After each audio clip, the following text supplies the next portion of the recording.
Hola, soy Julio Zelaya y te invito a que veas mi entrevista sobre gestión de cambio en temas de vanguardia de Intras. Existen muchas cosas que están pasando como consecuencia del gran cambio que vivimos, que fue la pandemia. Sin duda, algunos de estos cambios vinieron a acelerarse con la pandemia y otros son simplemente nuevos. Veamos los que ya venían. No es sorpresa para nadie que teníamos una aceleración tecnológica exponencial. Se están robotizando muchas cosas, el poder de la inteligencia artificial, tecnologías nuevas como blockchain, de impresión en 3D, y todas estas cosas venían para quedarse. Sin embargo, con la pandemia se aceleraron y eso vino a apabullar a muchas organizaciones que no estaban listas para cambios que no eran lineales, eran exponenciales y eran abruptos. Pero hay nuevos retos. Por ejemplo, estamos viendo grandes retos de salud mental que vinieron como consecuencia de la pandemia. No estamos diseñados para estar encerrados y esto empezó a tener enorme impacto en la juventud y en la fuerza laboral en general. De hecho, hoy se estima que el 12% de toda la población mundial sufre de depresión. Te puedes imaginar, 1 de cada 12 personas está deprimida y esto es un reto enorme. Por otro lado, estamos teniendo lo que se bautiza en estos tiempos recientes como el año de las grandes renuncias. Las personas están renunciando más de las organizaciones y se debe en gran parte por la famosa palabra del burnout. Las personas se sienten exhaustas, donde están teniendo que combinar el trabajo tradicional con el digital y en adición a múltiples otros retos que no teníamos antes de la pandemia. Si bien ya existían estos retos, estos sí son nuevos, impactan la forma del trabajo como tal. Y un tercero que ha cambiado el entorno de muchas organizaciones es el moverse hacia entornos híbridos de trabajo. Muchas organizaciones no estaban preparadas. Y además entender el entorno híbrido implica no solo modificar las oficinas de las empresas, sino también estar seguros que los colaboradores en sus casas tienen todas las condiciones que necesitan. Son cambios para un mundo cada vez más digitalizado, que se está moviendo a ritmos mucho más rápidos y que estos no son nuevos. Nos recuerdan de un mundo que ya cambió, pero la clave entonces es la ejecución, la agilidad, la adaptabilidad y sin duda el estar cerca de nuestros clientes. Para algunas industrias el requerimiento será muy diferente que para otras. El cambio para mí es un evento y como todo evento tiene un inicio y un final y ocurre cuando ocurre el cambio. Lo que gestionamos no es el cambio, es la transición, es el viaje emocional que las personas hacen como consecuencia de este evento. Así que el evento, cualesquiera que sea, si es el cambio de una modalidad de trabajo, si es el inicio de una pandemia, si es una situación personal, el cambio es instantáneo. Pero gestionamos esa transición desde donde estamos hoy hasta el estado deseado, donde las personas o las organizaciones quieren estar. ¿Y qué es gestionar esa transición? Es un viaje a lo personal y lo organizacional, donde tenemos que ver las emociones que faltan dentro de este proceso. Las personas nos resistimos al cambio por definición, pero también estamos diseñadas para cambiar. Nuestro cerebro, que es el órgano que más consume energía, está diseñado para ahorrar toda la cantidad que podamos de energía. Por lo tanto, no nos gustan cosas que atenten contra ese status quo. Sin embargo, cuando vemos todas las redes neuronales sinápticas del cerebro, están diseñadas para rerutearse.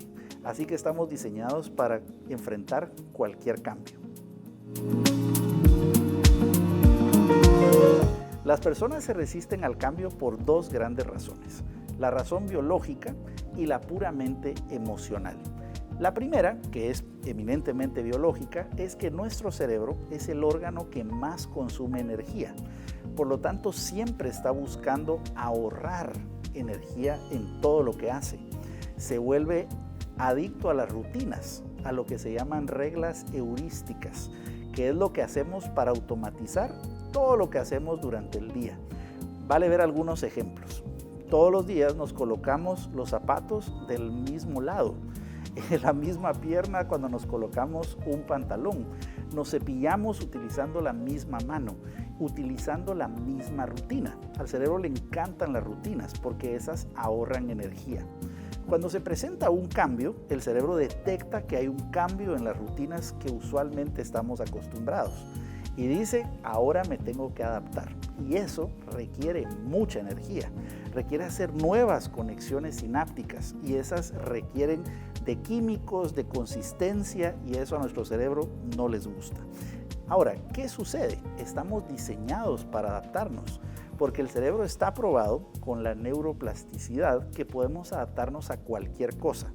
Se ha probado, por ejemplo, en personas que pierden uno de los sentidos que empiezan a desarrollar el resto, porque el cerebro se rerutea, se reorganiza alrededor de lo que ha perdido. Así que esa es la razón biológica de por qué nos resistimos. Ahora veamos la razón emocional.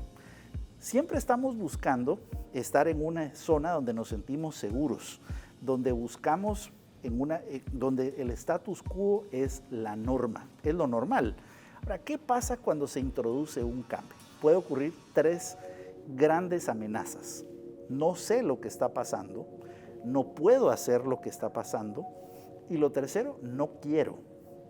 En cualquiera de las 3 razones, no sé, no puedo o no quiero, implica una resistencia eminentemente emocional. Empezamos a tener miedo, frustración, enojo, ira, shock y empezamos a decir, no quiero que esto suceda. Hay un sentimiento de pérdida, de control, de estabilidad y de seguridad. Y esto evidentemente no nos gusta, nos hace sentir algo hasta visceral. Pero las personas en realidad, ¿a qué se están resistiendo? A esa tranquilidad que les daba el status quo anterior. Las personas no queremos sentir que algo atenta contra nuestra seguridad, nuestro confort. Y esto, si bien es emocional, la causa raíz es la primera que mencionaba. Estamos diseñados para buscar control de todas las variables que podamos. Por esa razón el ser humano se ha ido adaptando a buscar donde haya menos calor, menos frío, menos incomodidades, más certeza de alimentos, más certeza de acompañamiento grupal, porque estamos diseñados para permanecer en una zona de confort. Me encanta hablar del cambio como una receta, no como una fórmula, sino como una receta. La diferencia entre la fórmula y la receta es que en una receta hay ingredientes y tú le puedes colocar tu propio toque personal, pero se respeta el orden de los ingredientes. Las fórmulas, por el contrario, son precisas, exactas y siempre ocurren igual. Como sabemos, los cambios son de personas y tal cual decía Isaac Newton, yo puedo predecir el movimiento de los astros, pero no puedo predecir la locura de las personas. Siempre que hablamos de cambio, hablamos de personas y las personas no se comportan de una forma siempre homogénea. Entonces, hay 4 de esos ingredientes que me gusta decir que van primero en una receta de cambio. Lo primero es liderar el cambio. Todo cambio requiere de líderes que se empoderen de ese cambio. Implica tener patrocinadores del cambio y además campeones del cambio. Personas que puedan decir públicamente, esta es la persona que está capacitada para hacer el cambio. Pero esa persona tener el tiempo, los recursos y el foco para liderar cualquier iniciativa. Así que todo empieza con liderazgo.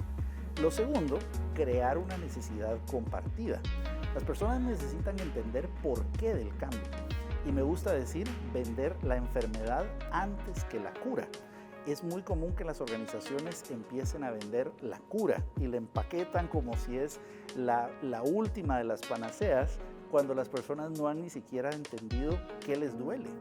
Y hay que vender el dolor antes de la cura de ese dolor. Así que hay que crear una necesidad compartida. Explícame el por qué. Lo tercero, que es fundamental, es crear una visión. Y siempre me gusta decir que hay que crear una tierra prometida antes de hablar del desierto que vamos a pasar. Esa tierra prometida es una visión que incorpora lo que las personas desean del cambio y además explica cuáles son las grandes etapas que vamos a pasar. Una buena visión de cambio tiene 3 grandes componentes, que me gusta decir siempre: cabeza, corazón y manos. ¿Qué implica esto? Yo necesito saber cognitivamente cuál es el racional del cambio. Corazón, yo debo querer el cambio y que me inspire, que sea aspiracional. Pero luego vienen las manos, que me diga, ok, ¿yo qué tengo que hacer en eso? En muchas ocasiones hacemos grandes comunicados de cambio donde no le decimos a las personas uno de esos 3 componentes. A veces les decimos el qué, pero no por qué hay que hacerlo. O lo que es peor, qué les toca hacer con las manos como consecuencia del cambio. Así que ahí viene el paso número 3. Y el paso número 4, no menos importante, es involucrar a los grupos de interés crítico. Todo cambio tiene personas que son parte de ese cambio. Y los seres humanos nos resistiremos a aquello que no fuimos parte construyendo. Así que es importante involucrar a las personas clave dentro de cada proceso, a quienes tenemos que tener a bordo para que pueda llevarse el cambio. Si ustedes ven, son 4 ingredientes que son lo primero, porque el que es obvio es donde empieza la mayoría de organizaciones, que empiezan con la acción y dicen vamos a tomar acción con respecto al cambio, pero se saltan estos 4 ingredientes y eso lo que hace como consecuencia es aumentar la resistencia. La clave de gestionar el cambio es gestionar la transición y que el tiempo que las personas pasen en resistencia sea el menor posible. Todo cambio pasa por 3 grandes momentos. El primero es el de la asimilación y esto implica que algo sucedió y yo paso por una travesía de emociones, desde la negación, el shock, el miedo, el enojo, la ira. Y esta es la etapa de asimilación, es decir, no tengo toda la información, me acabo de enterar de algo que va a pasar, la información es parcial y empiezo a tener absoluta asimilación del tema.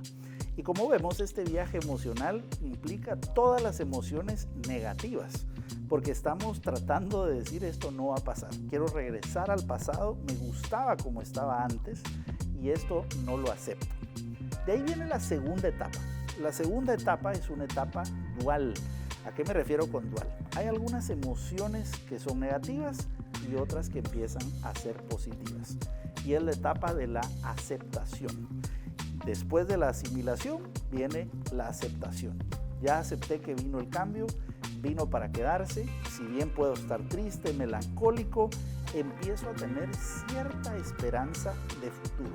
Y digo cierta esperanza, cierto escepticismo, porque sigo sintiendo que las cosas cambiaron y anhelo lo que era antes. Sin embargo, ya acá empiezo a tener una dualidad, donde le doy un voto de confianza a lo que está ocurriendo y empiezo a decir, sí, prefiero el pasado, pero lo mejor y el futuro trae algo bueno. Empiezo a tener esa duda, ese escepticismo. Cuando eso es bien manejado y bien liderado ese cambio, pasamos a una tercera etapa. Y es una tercera etapa llamada apoyo y consolidación. Y acá es donde ya todas las emociones empiezan a ser favorables. Empezamos a tener iniciativa, creatividad, las personas empiezan a aportar mucho de sus ideas y empiezan a celebrar lo nuevo que ya disfrutan. Ya están totalmente informados, ya empiezan a ver frutos tempranos del cambio y ya la situación anterior ya ni la quieren, ya no la anhelan. Veamos el ejemplo incluso que se ha vivido en la pandemia. Cuando empezó la pandemia, todos empezamos a tener mucho miedo. Todas estas emociones que describo, cuando empezaron a existir los aislamientos obligatorios, los confinamientos a nivel global, la etapa de asimilación. Después empezamos a escuchar el tema de las vacunas, el tema del teletrabajo, y las personas empezaron a decir, bueno, pero ahora estoy compartiendo más con mi familia y quizá me di cuenta que puedo ir al trabajo algunos días. Hay cosas que puedo hacer a distancia. Y empezaron, si bien no querían estar solo en ese momento, empezaron a ver que podía existir algo positivo. Si vemos el tiempo que estamos viviendo hoy, la pandemia pareciera ser un tema del pasado, en donde celebramos lo bueno que trae.